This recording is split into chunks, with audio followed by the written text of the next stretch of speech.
Well, thanks for coming, everybody, and thanks to Connor and Tim, the curator. It's been a nice experience, and I'm very pleased with the show. This is like a mini retrospect of my landscapes. I paint landscapes, still lifes, portraits, narrative paintings, and these paintings go back. There's a couple from the 90s that are here. And I work on paintings for a pretty long time, either months or years. And a couple of ones there's one painting from the 90s that I don't think I finished until 2007, 2010 or something. I just kept working on it. There's a big drawing, study for it that I did maybe 91, 92. And then the paintings in one of those other rooms. And I guess we'll wander around. I've never given one of those tours where you wander around.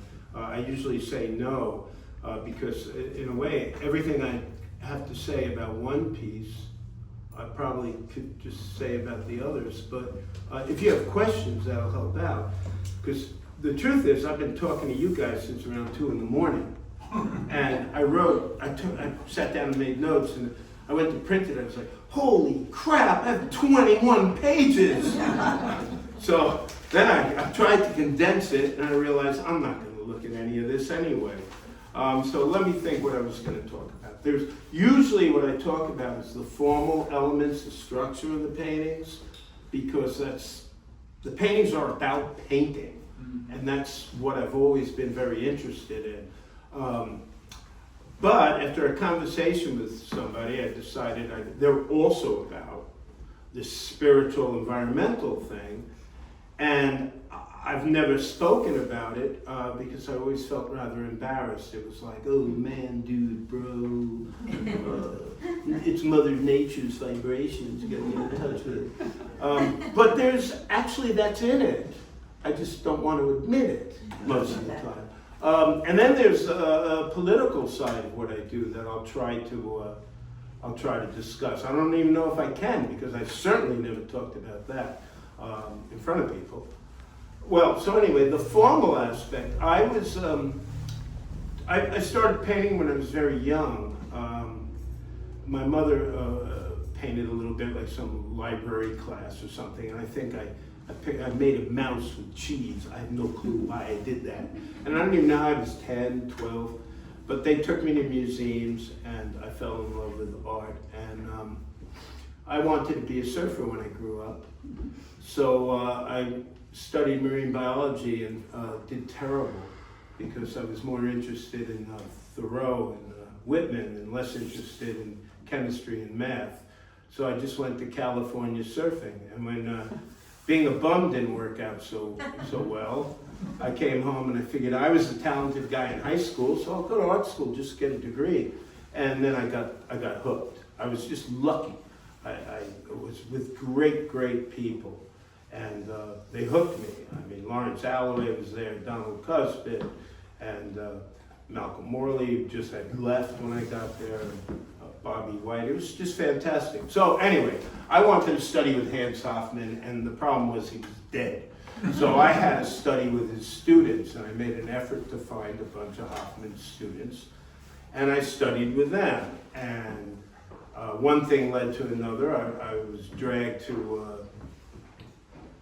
there was a meeting down on the Lower East Side at the Educational Alliance, and it was with all these figurative artists that got together, yelled and screamed, and discussed ideas, and it was fantastic. And I was really young. So, if anybody wants a chair, once I get going, I don't think I need it, so maybe somebody else wants it. So it was just exciting for me. I'd go in and draw on Monday nights into New York, and then I don't know if it was every Friday or every other Friday, or maybe it was once a month, we'd all go to the Alliance. And then to the new version of Cedar Bar, because that scene had gone. The guys were going to a place on Mulberry Street called Mariscaro, and I would go there, and I think I learned most about painting, besides from just painting, sitting in a bar with these guys who were 10, 20, 30, 40 years older than I, and I just listened absorbed. It was a fantastic experience. So I've been doing this forever. The formal stuff that I talk about, and if like I don't want to bore you, and I don't want to get into like art speak, like it's grad school or something. So you stop me if I'm not clear with anything. But what I do is I work from life and strict observation, and then I let shit happen. It's all improvisational, and it's all about taking I look for relationships, and then I'm going to abuse them and use them and exploit them and make the surface sort of move and dance and weave the color and weave the surface. And it all comes from Hoffman. The guys I studied with are all figurative guys who studied with Hoffman and then threw that away to do the figure. Well, I take that back. They certainly did not throw it away because that's what I was absorbing. So, like, this is an all-over painting, just like Pollock, of course. I can't compare myself to Pollock, but what I mean by that is the fact that it's all over. Every inch of it is activated and moving. Whereas other paintings, it's still there. This was from 93? 91. 91? But I might have lied, because I didn't know. So 91, 92. But the background, the foreground sort of rises you into the painting. The background, the middle ground sort of establishes a place to rest, but also denies being there. And the background drives forward. So the painting is moving. So I feel, and I guess I taught for 1,000 years, what I always tried to teach my students were, you are a composer, a choreographer, and you're taking these elements and these relationships and you're making them move around at your command to capture the viewer's eye, to create movement, to create drama, to create some sort of sense of awe. And that brings me to the stuff I never talk about, the political environmental stuff. I grew up in a development in the 60s. I think my folks bought this house in development on the edge of a potato field that backed into endless woods, or it seemed like endless woods. And you were there. And we had, it was like a Timmy and Lassie sort of thing. You know, we had a milkman in a white outfit. It was so cool. And my grandfather came from Lithuania, and he planted like grapes and apple trees and plum trees and all this stuff, trying to make a farm feeling. And it was wonderful. We used to play in the woods, and then they started building. We'd play on the in the building sites, having dirt bomb fights and running around. And by the time I was in middle school, the whole place was suburbia. When we first got there, exit 68 was the last exit on the LIE. So then in the 70s when I came here, I got to experience it all over again because it was beautiful fields and open space, and it wasn't. So anyway, what I do with the landscape is I try to find something that sort of grabs me. Like, it already looks like, this is probably the really important thing. I look and I'm thinking, how am I going to make a painting out of this? I could do this. This looks like a painting. It's already starting, and there I go. But there are other times, like I like big weather. Like when you stand out there and the wind is blowing and the trees are moving, and like that one. That's a windy day out of my studio. And there's a sense of awe. You're compelled by this landscape. And I was just reading, this little side thing. I mind fucked my son, and he became, this is his company, he became like a big environmentalist for Trust for Public Land. And he told me that I'm always quoting Thoreau. I don't know, I read Thoreau when I was like in high school. I was probably butchering the quotes. But there's this isn't thorough, but this is what he educated me about. There's the blue mind and the red mind. And the blue mind is how we find calm when we look at nature and we're in nature. And the red mind is everything else, that tension of the world where that phone is compelling us to look and we're addicted to it. So I'm sort of seeking that moment of awe in nature where it's transcendent. And the experience of painting feeds right into that, because once you start painting, if you're painting well, you sort of lose yourself to the process, and it becomes this sort of Zen state. Now, I usually don't talk about it because it sounds so like, hippie-ish. It's easier to talk about the formal aspects of how you compose and move things around. But there really is, for me, particularly with landscapes, after all, this whole spiritual side of it standing there in nature. Yeah, I usually joke about it, like all these environmental shows I go to, people find stuff, they glue it together, and we found garbage at the beach, and they look at me, I'm just making these landscape paintings that people have done for 1,000 years. But that's the other reason, politically, I do them. Because years ago I was told you can't do them. I won't name drop. This big critic who works for the New Yorker told me that today you can do anything. You can do anything. Limit. He said, what are your paintings like? I said, well, I've been painting portraits of trees. I said, oh, you can't do that. So as a good business model, I went and spent decades doing it. A lot of good it did me. But here we are. Let's see what else. Do you have any questions so far? And then I'll walk you around. In 1970, I remember as a young art student reading an art forum, "Painting is dead." Oh yeah, I remember the article. Yeah, and I said, not for me. Yeah, not for anybody I knew. No. But this is the type of painting that isn't necessarily, I don't think it's appreciated so much by the art world. It's Jennifer Samet, this art critic, wrote something, and she touted the fact that what the hell did she say? Unashamedly? I paint non-art world subjects as without embarrassment. Yeah. I'm a little embarrassed, but like I went to a party once, and another one of those parties, and somebody said, "What's your work like?" And I knew my answer was going to be, it was a little tongue-in-cheek. It was going to elicit a response. Well, I'm painting flowers. Now this is like big art world, blue chip people, and of course painting flowers seems like, ironically I was painting flowers, and I still am. But in my book, I'm willing, I've been doing it long enough. I made a good decision teaching. I don't have to do anything I don't want to do, and I can lose myself. I mean, this is Walden. This is Walden Pond for me.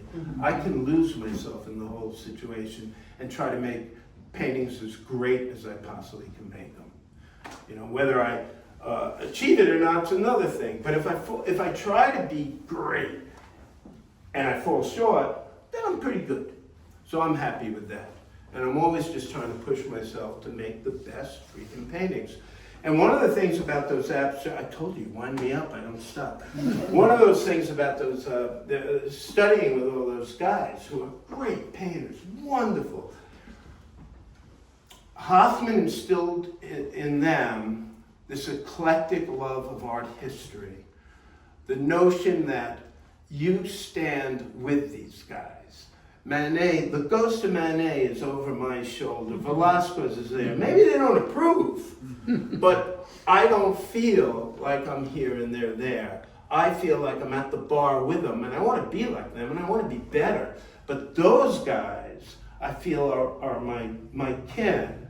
And just like Rubens took from Titian, I'll take from Giotto, from Rubens. Like right now I'm making these paintings at home of octopus and mermaids, and I'm thinking Titian, and then I'm pouring through a book on Masaccio because I remember this beautiful gray next to a face. And the idea is to love that stuff because these guys were solving all the problems. And besides, that's what got me into this to begin with. I fell in love looking at paintings and telling stories and moving color around. Anyway, so should we, yeah, question? Good. I know you're a surfer and you love the ocean. I know pictures of the ocean here. Well, not here, but Yeah, like there was a decade I just painted these wave paintings. What I did was, like in the 80s, I had a show in New York of another environmental thing. There were garbage paintings, leftovers. So, like we had Passover dinner and there's this big whitefish that nobody wanted to eat. So instead of throwing it out in the tinfoil, I took it home, I laid it out, and I made paintings of it.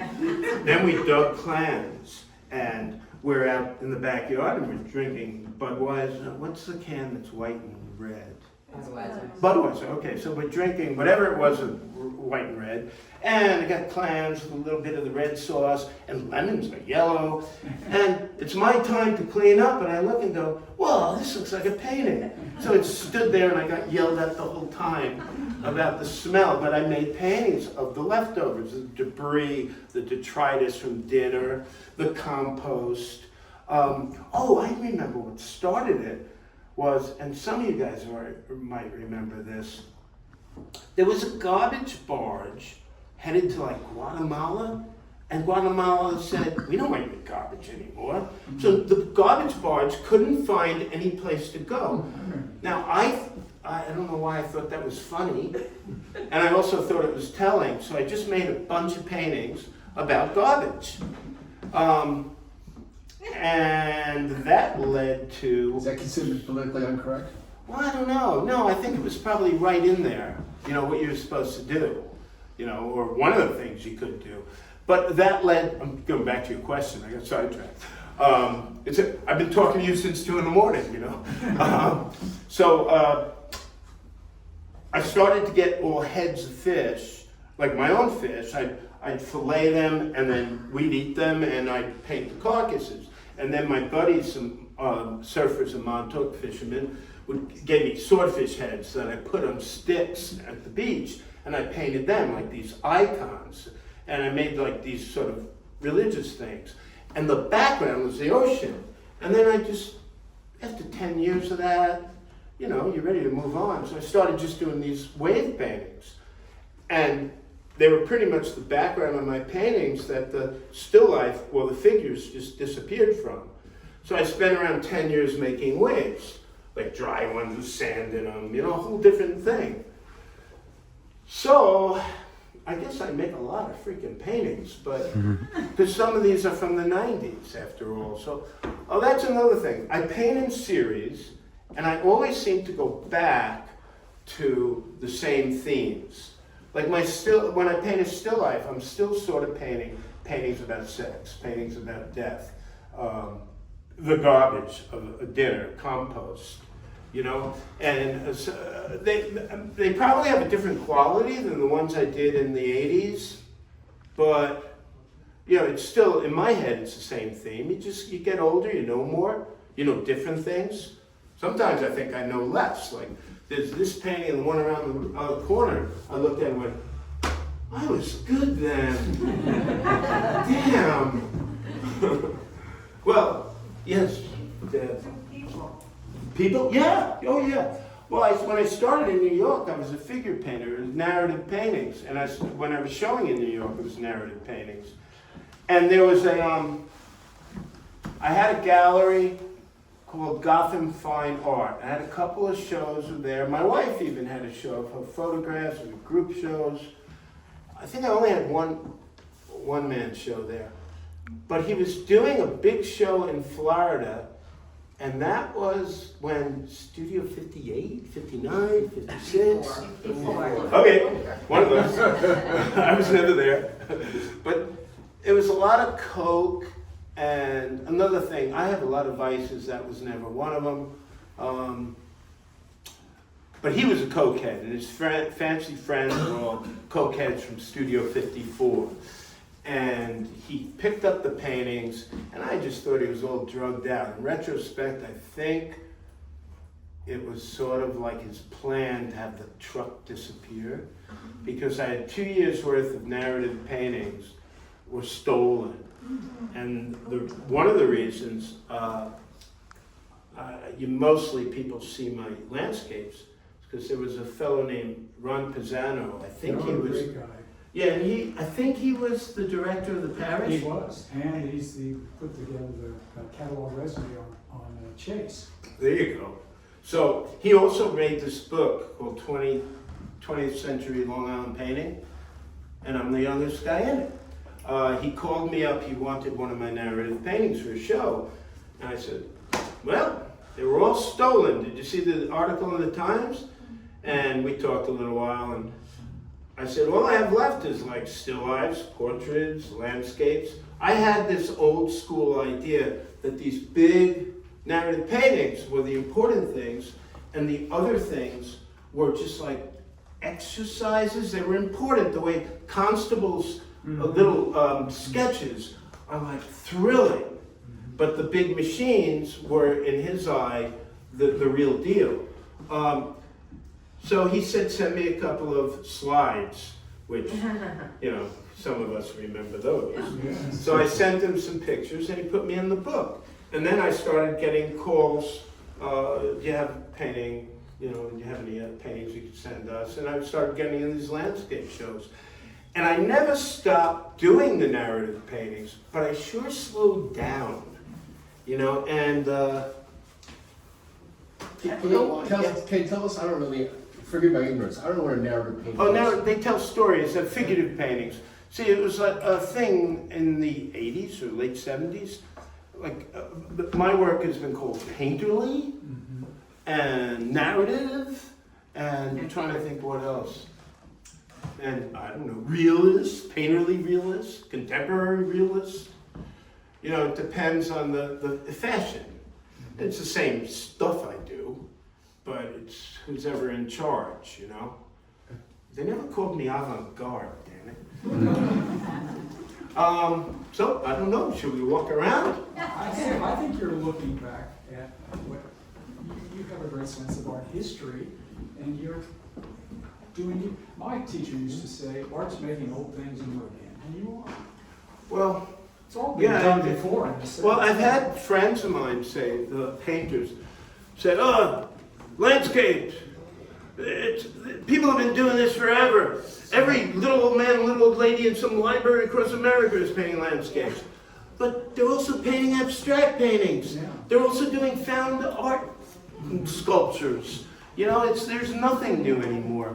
And I couldn't have happened without, Porter, Freilicher, and they couldn't have happened without Sargent, Hoffman, and all the other stuff. So, how do we do this walk? I've never done it. Yep, we just go right to the next gallery.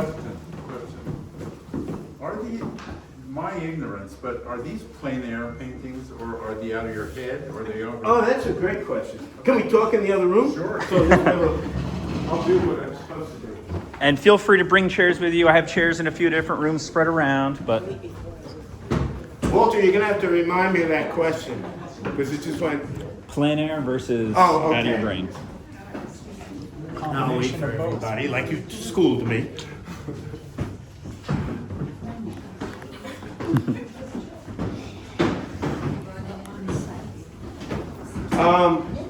I don't like the term plein air to describe myself.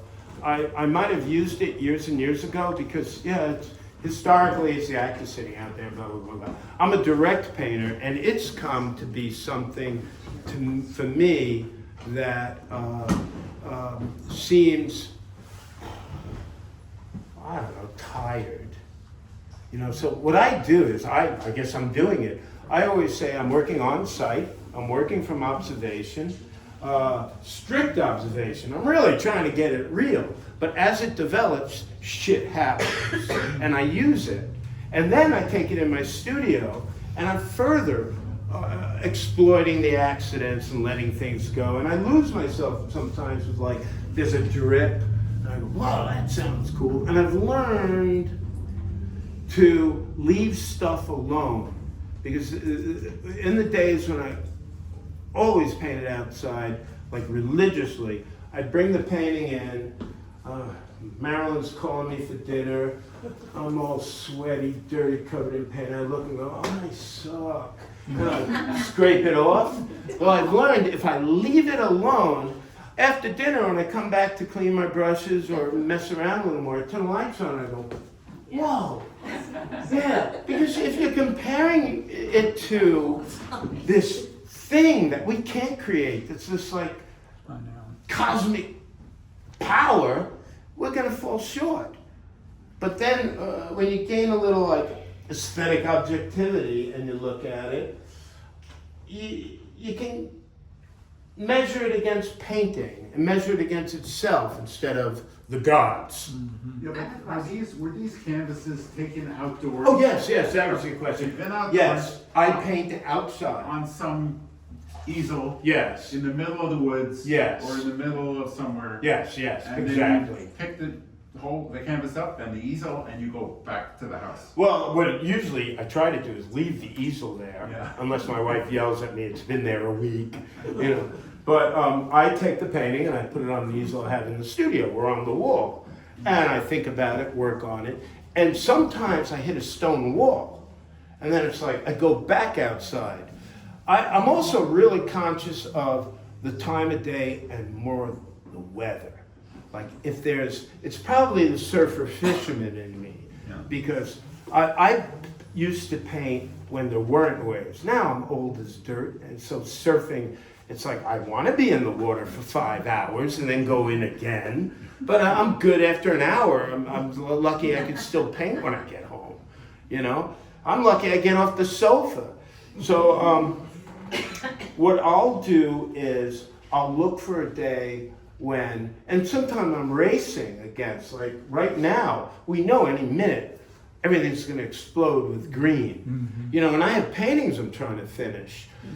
So I look for this north wind, the high pressure, and the sky is just a certain way, and I'll go out at that time of day.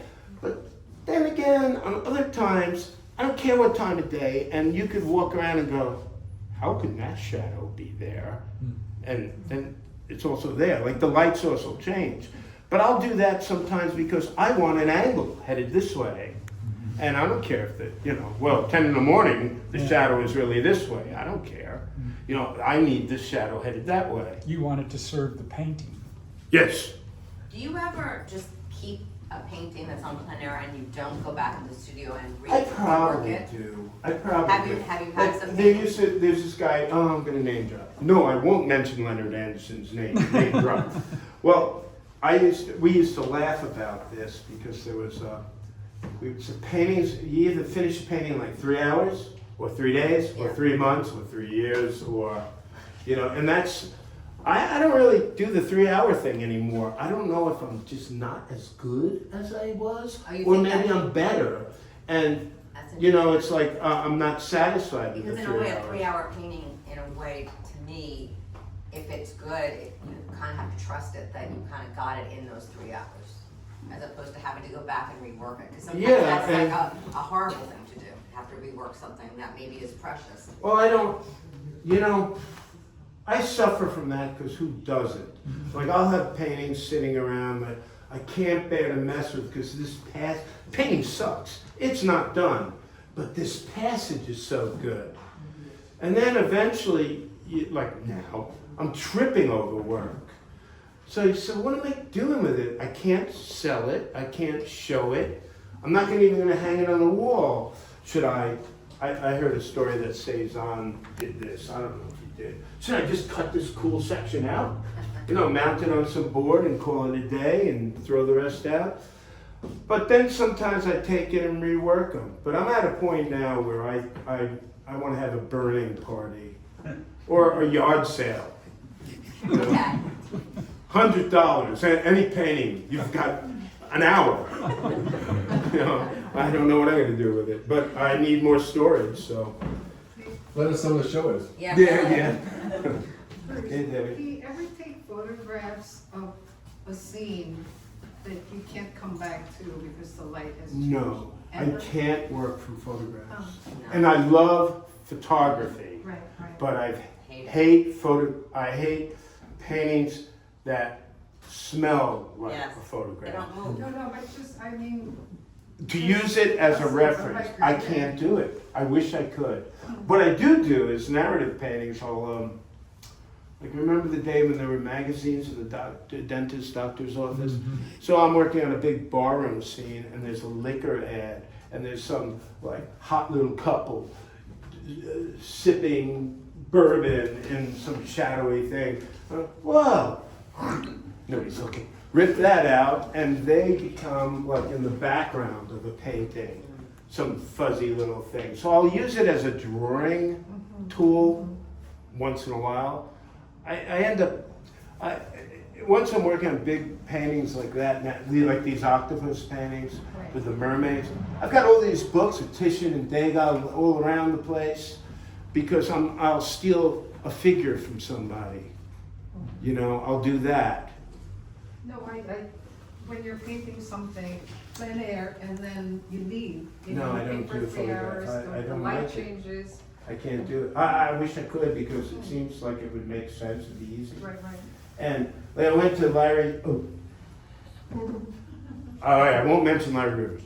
I went to Larry Rivers' studio and I loved Larry Rivers' paintings.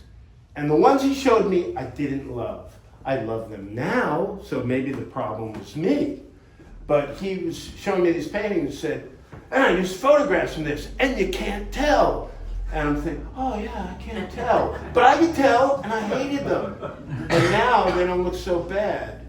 You know, and so it's, you know, like Bill Cosby, you can't mention Bill Cosby anymore because he's evil, but I remember him telling a story about jazz music. He hated jazz music, and he was playing cards with these guys. And he'd go, they'd play jazz music, he'd smoke cigars, drink whiskey, play cards. And then one day he's walking down the street and he's like humming the jazz music, and he became a jazz lover. So I think a lot of it could be, and I don't understand Kant. I can't read Kant. But my understanding of him is that we have our baggage that we bring to the table, and that clouds our aesthetic judgment. So with Larry, I had my baggage, you know, so maybe it's my problem with the photos. I can't use them. That said, I don't mind. If somebody wants to copy photographs and the painting works, great.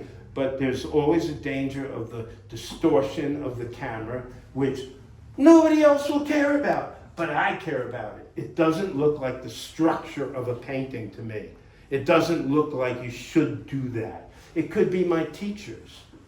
It could be stuff that my own baggage, you know. So I can't do it. And do I try? Yeah, there was just the other day. There's something. I started a painting, and I took a picture of it. But then when I looked at the picture, none of the juice is there. It's like there I was in awe. In my 20 million pages, I have a whole section on awe, but I'll skip it. I can't do it justice anyway. But I'll feel that awe. And then I look at the photograph and go, what the hell did I think about that for? That doesn't look good. But the next morning, it might be there again. You know? So it's about being like alive and connected with it. And landscapes become, I think, these powerful environmental things when they perhaps attach like the human experience to the experience of nature, you know. And I don't have that happen to me with a photograph. You know, I wish it did. Like painting portraits and photographs, that makes sense to me, but I can't do it. You know, I've had people say they commission me to do something. I end up painting 3 of them, and they're still unhappy because I just can't copy a photograph to make myself happy. You know. Any other questions? Or this is brand new. 2026. I didn't start it in 2026 because these flowers didn't bloom. I started it in August or July or whatever. But then I worked on it constantly, and then I knocked it out in I don't know, January or something. February. There are sections that, you know, I'm in love with, and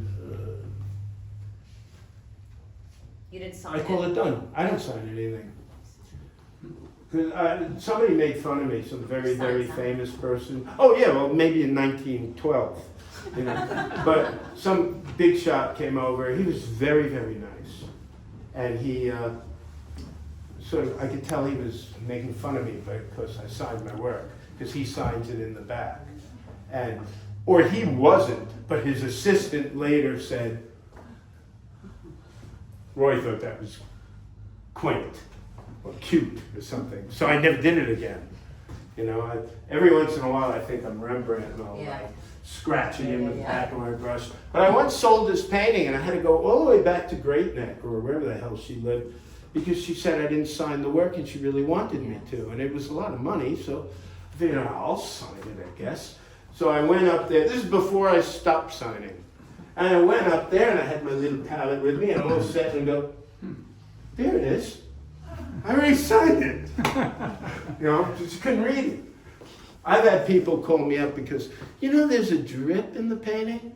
Oh my God. Just one? But you bought it. The drip didn't bother you then. They must have sat around over lunch with friends and said, what the heck is that? Can he fix that? I also, there's, like in the other room, any questions about this? I'll go. This is from the collection of the Center for Figurative Art, and they were nice enough to loan it to us at the last minute. It was in the Nassau County Museum, and we coordinated some sort of shift, or Connor and Tim coordinated the shift. So, sketches, I do a lot of little studies, and like Constable, I guess, I think that they're different and different than the other work, but not bad. Sort of like a Rembrandt sketch. It is what it is, and then when you make them bigger, they become something else. So, there's another one over there. So should we? You want to? Yeah. I just want to say, even if you wrote your name, it would be like the entire painting. Because Like, my name is so Your big. name is so long. We named our son. This is stupid hippie stuff. Because of computer forms, you know, you used to get these forms, you had to fill in the boxes. Yeah. So the poor kid. Michelangelo Eric Lieberman. So there's a mouthful. I'm sorry, Mikey. I'm sorry. You call him Mikey though? That's We call him Mikey. I figured he had an out. We call him Mick, Mikey. Who knows what we call him. So should we?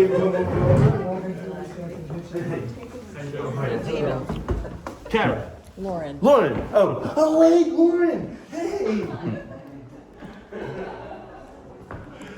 Rubens. How you doing?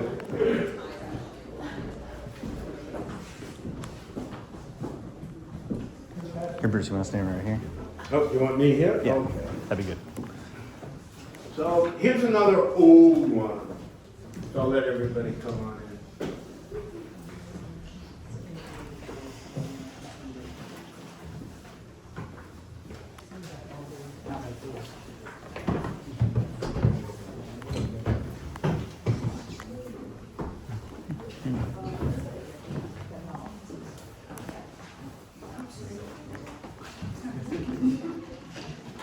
So I have this idea about elevating just landscape still life to something more than it is. It might be an impossible task, but you know, I'm happy trying anyway. So that painting back there is old. It's from 91 or 93 or something like that. No matter what it says, we don't know. I'm the one who gave you the date. So. Unless it said on the back, which I'm not that conscientious. You never could tell if I wrote it on the back. But it has all this charcoal in it. And I had all these paintings with charcoal and dirt. Like if dirt happened, it happened, like leaves. And I had this show, and the gallery director, in his gigantic wisdom, decided that the charcoal was a mistake and took a wet thing and got rid of all my charcoal. So it was like, But I think I was like 27, 28, so you know, you're so glad to be in the show. So, but that one I managed to preserve. I don't even think he showed that. Actually, he didn't, because I've never shown that, but I've always loved it. And Don Perlis is this artist friend of mine who wrote the essay, and he convinced me to show the curator this, and he loved it. So I was really glad that he put it in. Because in my studio, looking at things all cluttered, you need paintings, I think, my vast wisdom. Paintings have to be contemplated. You put them on a wall, you isolate them, you make them feel important, and you give them time and you look at it. It's not something you can just walk in and go, oh, landscape. Oh, isn't that nice, pretty colors. Because I've gone to 1,000 openings where I walk in and I'm blown away, and then I get a glass of wine and I'm talking to Debbie, and I'm looking over her shoulder going, why did I think that was good? You know, and it's happened the other way around, where you walk in and go, okay, and then you're talking to your friends, and you're like, that painting's really solid. That's a beautiful painting. I'd much prefer to be in the camp, my work, the camp that the more you look at it, the more it reveals, the more mysteries unfold. I think it would be a nightmare to have it just tell everything there is, and then people lose interest really fast, you know. So anyway, relatively new painting. When I say new, I don't know if it's 93, 94, 95, 92. To me, that's new. Maybe it's being over 30, where you know, it's like 3 years ago seems like yesterday. This is interesting. I'm looking for something to say, you know. I mean, obviously I could talk forever, but this drawing I did in the 90s, I would draw what I'm gonna paint, and then I do little colored paintings of it, little landscapes. And back in the days of slides, I would then take the slides and shoot them on the wall to see, like, I think this will work really good big, but now I can see it big and think about it, and then I'd blow them up. So this drawing was for that painting, but that painting I worked on from 90 something to like 2007, 2005. You know, whatever I said on this thing is totally truthful. I love the energy of this. Oh, thank you. Thank you. Well, they all have energy. Oh, they all have energy. You know, they're all landscapes, but No, as but you're each one- saying, you're inspired by nature for Yeah. whatever reason. You know that, It right. visually speaks to you, but then that's just an excuse to make all these decisions and Yeah. things on Well, I the used to canvas. say before, like I said, this is the first time I tried to talk about the trends and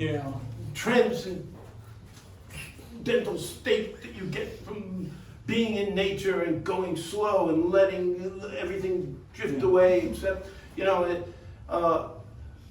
but there is that element, and I used to just say that they were foils for making paintings. Landscape is just an excuse to make paintings, and there's that too.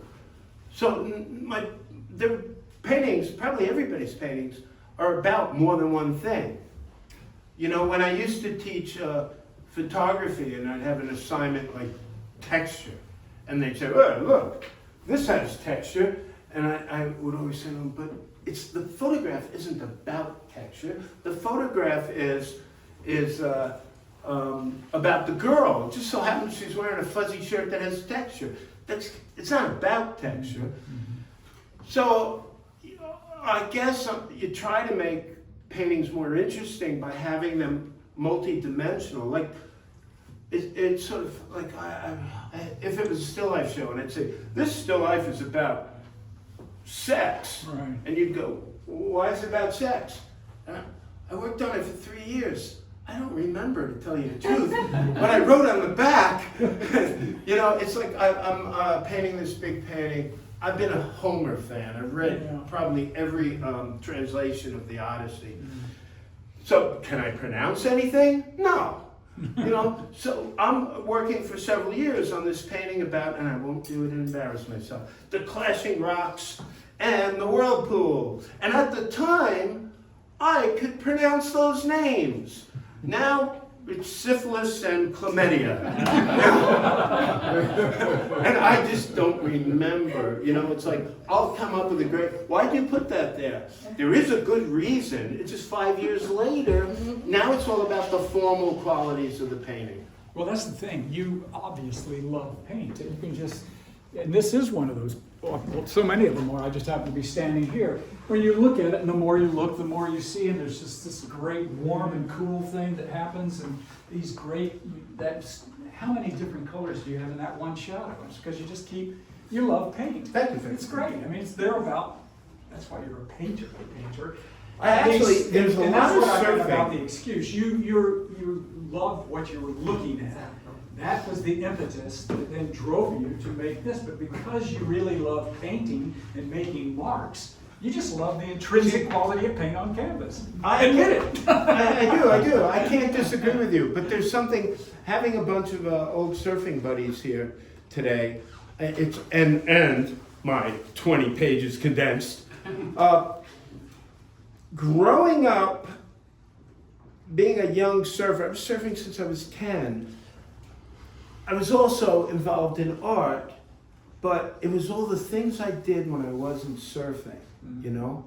So it was like, okay, there's no waves, I'm making a painting.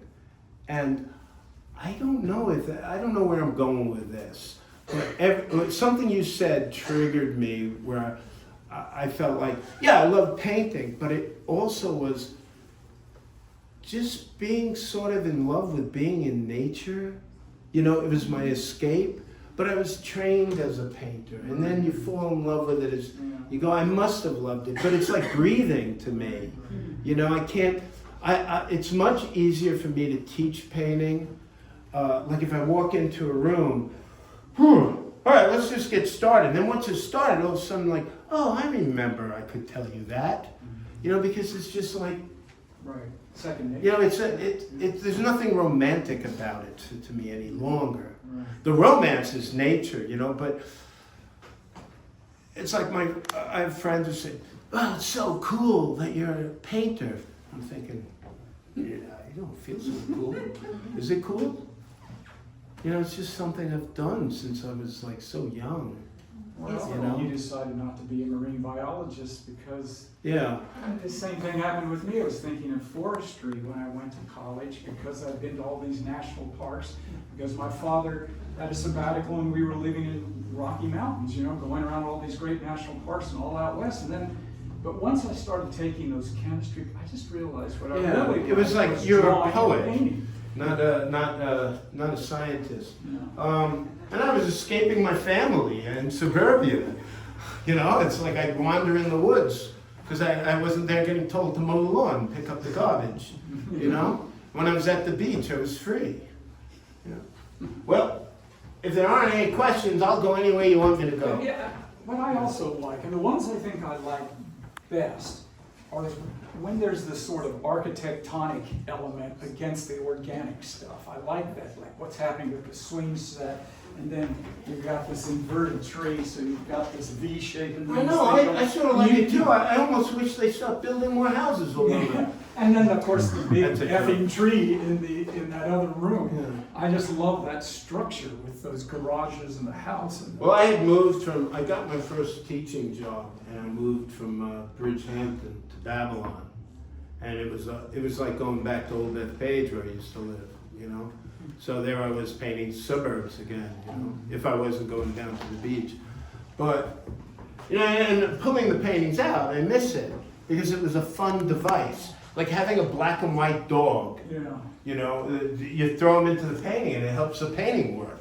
You know, you can do all sorts of crazy things with that. Well, should we move on? Unless you have more questions, I don't have to move on. I didn't know the paintings. Shall we? But All right. You know, you paint the dogs the way you paint the flowers. That's what I Paint it all the same. Watch your step coming into this room, everyone. So I don't this. I like the paintings. I don't like the room so much, besides from the clutter. But that's life. You know, what are you gonna do?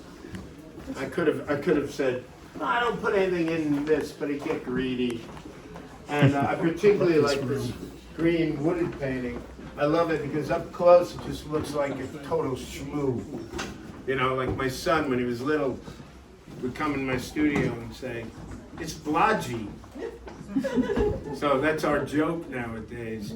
But if you stand over, at least I do, when I stand way over there and I look, it's like, whoa. And I always loved the way at the Kooning was stood with like from 3 feet away, from 10 feet away. And he was a big hero of mine. I sort of, in my, I remember saying in my youth how I wanted to be like Rembrandt and de Kooning in one. Seems silly now, but you know, you could see how that was sort of my background. But anyway, I paint a lot of these little paintings before I make things big. And they're all views from my studio. Like I said, it's my Walden Pond where I get to lose myself. So some of them are in my driveway because I had this stupid idea about COVID. When we first I had COVID from Stony Brook. Well, early on, before anybody knew there was COVID, my students came back from China all sick. And I went hunting a hurricane to go surfing. And I remember it wasn't perfect. And I was standing there, I just felt terrible. I had my paints with my board in the back. So I drove down the beach, I painted in the rain. And I thought it was the rain that got me sick. And I was so sick. I went to 1 million doctors. They told me I had COPD. And when we Googled, it sounded like a death sentence. It was COVID. By January, we knew that. But anyway, so I had this stupid idea, like most of my ideas, to entertain me. I was going to stand in my driveway and paint, because you remember, you weren't, like, we were, what do they call it, quarantine. You know, the Amazon guy came and you'd like try to clean the package. So I went like to the furthest edge of my property and I painted a painting every single direction thinking, boy, that's so smart. Which around the corner there's one that's around this time of year, probably 2022, of forsythias in my pickup truck. Because I'm standing in my driveway on the edge. So that's another one of those. But anyway, this, I don't know if that's new. What does it say? 2023. 23, well, sort of new. Well, so anyway. Questions? Or did I answer everything already?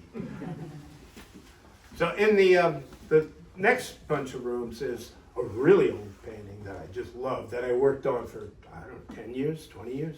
Like I had this big, huge sunflower. Hopefully you all walked around and saw the show already. And I guess we'll go, should we go in there, boys? Probably. All right, I'll try not to talk till everybody gets in here.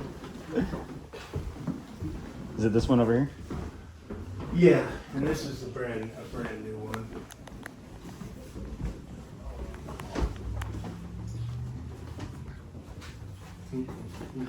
Where do you live?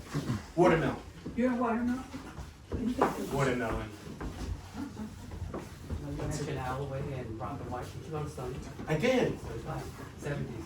70s? I was a TA my senior year. My next door. Who is Next it? door to Robin. Bruce. Bruce. What's your Cheryl name? Lee's mother. Ken. So, yeah, Robert White was next door to me. He was a god to me. Amazing. I got He was a god. He was wild. I mean, He was pretty wild. Everybody, come on in.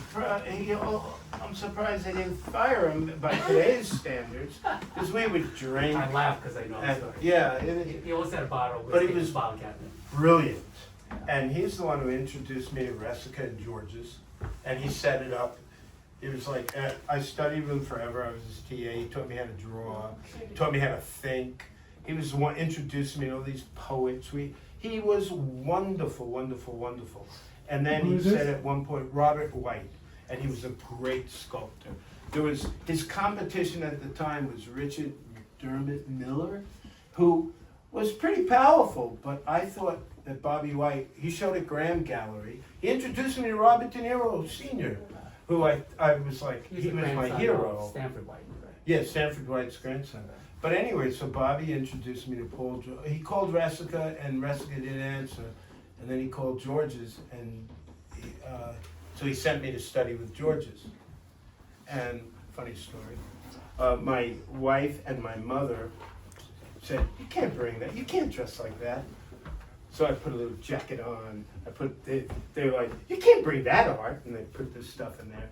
So I went to his studio, and first thing he said to me was, "I don't see what Bobby sees in you. First of all, you look like a dentist." A little jacket. He looked at the art, and I said, "My mother and my girlfriend made me do this." So he said, "Well, I'll tell you what, cousin Bruce." You know, cousin Brucey was a radio. He said, "I'll tell you what, cousin." And in New York, in those figurative world, everybody called me cousin because of that. He said, "You come to the Alliance on Friday. Pick me up. We'll take you there." And I'll say, "No." So we go there, and the place is filled with people, and I'm leaning against the wall, and there's like Philip Pearlstein, Alex Katz, and Hilton Kramer's talking. I was like, holy mackerel, and I'm hooked. Well, anyway, so this is an ancient painting. I don't know, what are the dates on it? Are there any dates? Oh, it doesn't have any dates. But I did this in, I don't know, I would say 90-something, and then I carried it around with me everywhere, and finally I finished it like, I don't know, 2005, you know, so I guess it's not that big a time slot. And I always loved that painting, and there it be. That's relatively new, this is relatively new. A couple of years ago I painted a series of, I call them my ethereal paintings. You want to sort of remember, how to remember paintings, so they're all sort of like more mystical and sensuous space. And most of them are like all over paintings, like abstract expressionist stuff. And this is brand new. That's a nice one. It's really nice the way the umbrella works as sky and umbrella. I mean, your mind, you do this flip-flop thing. Thanks. You know. Thanks. Is this your house? This is my house. Nice. They're all like in my backyard. I never leave my land anymore. I don't leave my It's property. better that way. Well, yeah, because it's like Especially July and August, you know. I have to find places to paint, and I never find places that I can be alone and think, you know. So I'll go to the beach, but after doing that for a decade, it seems like I haven't done that recently. And so I just, like I said, this is my world, and you know, it's like we're organic farmers and gardeners, and we spend an enormous amount of time. Well, mostly I'm maintenance, and the admiral tells me what to do. Now, so I plant things in anticipation of, like, I want to make paintings of them, you know, and so I'll put these things up against a spot that I know there's going to be blue sky. The roses are there because they look good, but You don't I have balls, do you? We have lots of them. We have lots of moles. Roses. I don't know. We have cat. Maybe it's doing its job. I don't know. But we have, I think we have more moles than voles. Because the lawn gets not gonna dirty. bother your roses. No, they bother me. They eat the grubs in your grass, You know. and the voles eat the roots of your plants. Yeah, so when something dies, it could have been the voles, or it could have been the dogs peed on it, or it could have been too much water. I haven't figured it out yet. Yeah. I've never, like in the movies, seen the turnip go, you know. So I don't know. You know, we certainly have critters. Well, anyway, any more questions? I don't So wanna in this bore you painting, guys. just from these formal things, I don't know, I'm standing back there, I was thinking, maybe it's because of how that's dull. Was this all stained sort of the brown, and then you go back in and paint the reflection on the Let's see. windows? Probably, Sort of like because what I this do one is, here. this is probably a little esoteric, and I might bore the crap out of you guys. But I'll do a charcoal drawing, and then On the canvas? On the canvas. Okay. And then I take ink and I go over it as if the charcoal never was there. I don't get rid of the charcoal. I just try to like flip that switch in my head that I'm not paying attention to the charcoal. And so this way it's sort of like, there's a French Academy thing where they do a drawing, wipe it away, and then do the drawing, wipe it away, wipe it away. So I'm wiping it away in my head. So the whole thing is building slowly out of a fog. Okay, so that's why some things still look blurry. They're not, the figure in the window that you can't really see that it's a figure, it is the beginning, you know, and a lot of times I'll leave the charcoal or I'll leave the ink showing. I'm looking to see if there's any ink showing, but no, I don't see any, but it's there. And then I'll block in the biggest shapes, and then I go smaller, smaller, smaller. So it starts big and all over. It's a Gestalt way of painting. Like, it's all about the whole and a unified surface. So the thing sort of emerges out of a puddle of paint. Yeah, you work from And the focus, focus, focuses as if you're focusing a camera. And when do you stop? Because it's awfully blurry, you know, I could have focused more. Like, maybe Manet would have focused a little more. You stop when you feel like you've abandoned it, when it's complete, you know? So I'm not looking ever for a finished, like, oh man, does that look real? Or oh man, does that look clean and neat? I have an aversion to clean, ask my wife, to clean and neat. I want the human touch to show. It's like if it's dripping, I like it. If it doesn't work, I don't like it. I get rid of it. But sometimes, you know, you turn around and there's a drip or a goober, and I think it's the greatest thing in the world. Sometimes. But I want my touch to show. That's what I'm about. And I can't maybe because I can't do it. I couldn't make it like I could change brushes and use sable brushes, but it's not what I care about. You know, I do what I want to do. You know, and luckily I have a pension from teaching, so I can say F you to anybody I want, you know, except my wife. Where do you teach? I don't teach anymore. I'm a retired guy. Same. Last place I taught was Stony Brook University, and if it was, I'd probably still be teaching there if it wasn't for COVID. Well, Bruce, you'll be teaching some figure drawing classes this summer here, as well as some plein air painting classes. Yeah. So. Even though I don't like the term plein air, I'm doing it. Call it on site.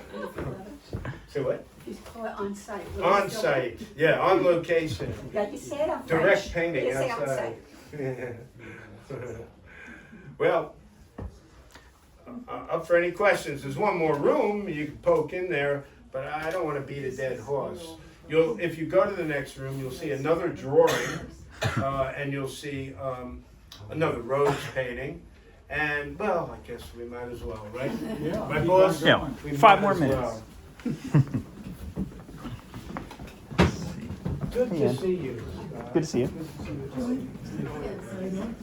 How's that mic? Is it pretty good? Yeah, it's pretty solid. I grew up. This is like the easiest way to record all these because he just wears it. If I'm within like 100 I'm feet, just it gonna connects nice. start the new Samsung 26. The stabilization is lazy. I Oh, don't yeah? need Oh yeah, yeah. This I gotta do a little post, but it's not too bad.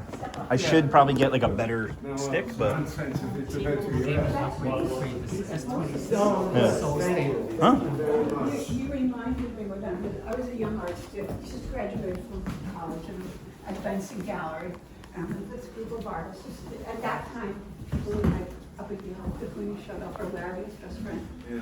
Anyway, That's where I met Roy Lichtenstein. this person came up and they're talking about the stuff in Iceland. I thought it was, what did he say? He said, I had no idea. That was your art battle. Well, there's a relatively new rose painting. It's not like 2026. The little ones are new. This is ancient, and then I worked on it for years. What did I say? 1999 to 2017. That's relatively new.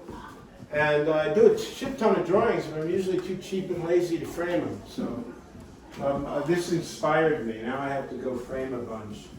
And any ink showing? I'm just curious. No, but you can see the depth through it of the layers. But like I said, I probably began with like some burnt cyanery sort of thing, and then out of the puddle of paint, things emerged. The flowers really pop against the background. Oh, thanks. And hopefully, in my sort of silly little brain, hopefully they attach to the background. Because that's the strength of the shape is supposed to do this. Look like a growing. Oh, that's good. That's good. Yeah, once again, I think it's that architectural structure versus the organic. I just love that interplay. Well, do you know, at 2 in the morning, I had written, oh wait, maybe I included it. Mini retrospect, my landscapes. I won't try to bore you. Painting should be comfortable. I said that. But whatever I say about my work, if you really look at my paintings, it's very possible that whatever you think will be far more interesting than what I have to say. So, it's that is possible. See, I mostly can just tell you about being in my yard and escaping from the universe and escaping into my paintings. I think it was Philip Guston who said he goes into his, and it could have been anybody because it sounds like everybody agrees with this. He goes into his studio and he doesn't start painting till the painting doesn't work or something until he loses himself and forgets he's there. So that's what it is in the whole process. You know, you're involved in the process, and you step back and go, you need a little of this, you need a little of that, it should do this, oh, God damn it, this isn't working. And you curse a lot when you paint, you have to. Any other questions, you guys?